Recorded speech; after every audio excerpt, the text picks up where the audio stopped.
আমার প্রতিদিনের সকালটা শুরু হয় কিন্তু এই মর্নিং ম্যাজিক্যাল ড্রিঙ্কটা দিয়ে। মর্নিং ম্যাজিক্যাল ড্রিঙ্ক বলছি এই কারণে, আমার পিসিওডির প্রবলেম রয়েছে 6 থেকে 7 বছর ধরে। আগে না আমার পিসিওডির প্রবলেমের জন্য ঠিক প্রতি মাসে ডেটে তো পিরিয়ডস আসতোই না, আমার ওয়েটও অনেক বেড়ে গেছিলো। তো এই ড্রিঙ্কটা খাওয়ার পর থেকে আমার এখন প্রতি মাসে টাইমে টাইমে পিরিয়ডসটাও আসে, আর আমার ওয়েটটাও খুব একটা বাড়ে না, মেনটেন থাকে।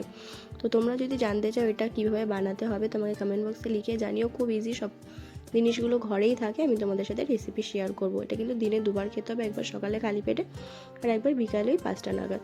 তো যাই হোক, দেখো অনেকটা বেলা হয়ে গেছে, 10টা বাজে আমি রান্না করতে চলে এসেছি। আর আজকে একদম সিম্পল রান্না করব, আম দিয়ে টক ডাল। আর এখানে আমি চাল ধুয়ে রেখে দিয়েছি। আর এখানে রয়েছে শোল মাছ, বেশি মাছ নেই, অল্প মাছই আছে। আমি শোল মাছ একদম খাই না, তো এটা আমার হাজব্যান্ড আর শাশুড়ি মাকে করে দেবো।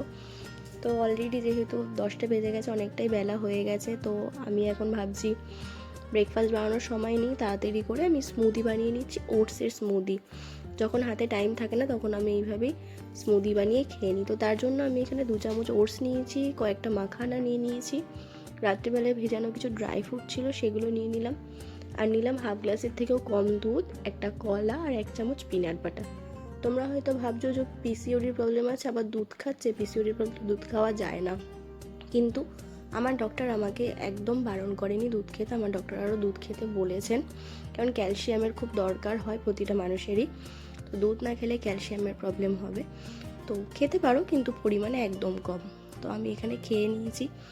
খাওয়া দাওয়া করে আমার যা রান্নাবান্না ছিল সেগুলো কমপ্লিট করে কাজবাজ সেরে আমি চলে এসেছি স্নান করে। দেখো একদম ফ্রেশ হয়ে, আর স্কিনটা কতটা ফ্রেশ লাগছে। তো যাই হোক, এখন যাব আমি দুপুরবেলায় লাঞ্চটা সেরে নিতে। এখন অলরেডি বাজে 2:30। তো দেখো আজকে দুপুরে আমার মেনুতে ছিল আম দিয়ে টক ডাল, উচ্ছে ভাজা, আর আমি যেহেতু মাছ খাই না আমার জন্য ডিম ভেজে